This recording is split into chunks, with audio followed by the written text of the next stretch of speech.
அண்மைச் செய்தி. ஆசிரியர்கள், பணியாளர்கள் கல்வி நிறுவனங்களில் நியமனம் செய்யப்படுவதற்கு முன்பாக காவல்துறை சரிபார்ப்பு சான்று கட்டாயமாக்கப்படும் என தலைமை செயலாளர் தலைமையில் நடந்த ஆலோசனைக் கூட்டத்தில் முடிவெடுக்கப்பட்டிருக்கிறது. இதனை அண்மை செய்தியாக பார்த்து வருகிறோம். மேலும் இது தொடர்பான கூடுதல் விவரங்களோடு இணைக்கிறார் எமது செய்தியாளர் சங்கரன். சங்கரன், வணக்கம். இது தொடர்பான கூடுதல் தகவல். வணக்கம். தமிழகத்தில் கல்வி நிறுவனங்களில் குழந்தைகளுக்கு எதிரான பாலியல் வன்கொடுமைகள் நடைபெறாமல் தடுப்பதற்கு தேவையான நடவடிக்கைகள் எடுப்பது தொடர்பாக தலைமைச் செயலகத்தில் தலைமைச் செயலாளர் தலைமையில் பல்வேறு துறை உயர் அதிகாரிகள் பங்கேற்ற ஒரு ஆலோசனை கூட்டம் இன்று நடைபெற்றது. அந்த கூட்டத்தில் எடுக்கப்பட்ட முடிவுகள் தொடர்பாக தமிழக அரசு ஒரு விரிவான அறிக்கையை வெளியிட்டிருக்கிறது.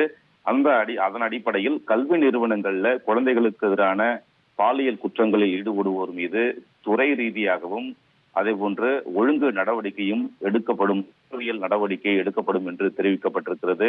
அதே போன்று போக்சோ வழக்குகளில் தண்டனை பெற்ற ஆசிரியர்கள் மற்றும் இதர பணியாளர்கள் அவர்களுடைய கல்வி சான்றிதழ்கள் உரிய விதிமுறைகளை பின்பற்றி ரத்து செய்யப்படும் என்றும் அதிரடியாக தமிழக அரசு அறிவித்திருக்கிறது.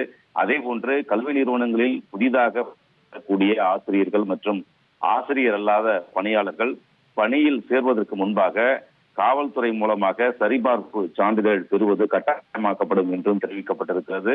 அதே போன்று ஆசிரியர் பட்டய படிப்புகளில் குழந்தைகளுக்கு எதிரான பாலியல் வன்முறைகளை தடுப்பது குறித்த ஒரு புதிய பாடத்திட்டம் சேர்க்கப்படும் என்றும் இந்த தமிழக அரசு வெளியிட்டுள்ள அறிவிப்பில் தெரிவிக்கப்பட்டிருக்கிறது.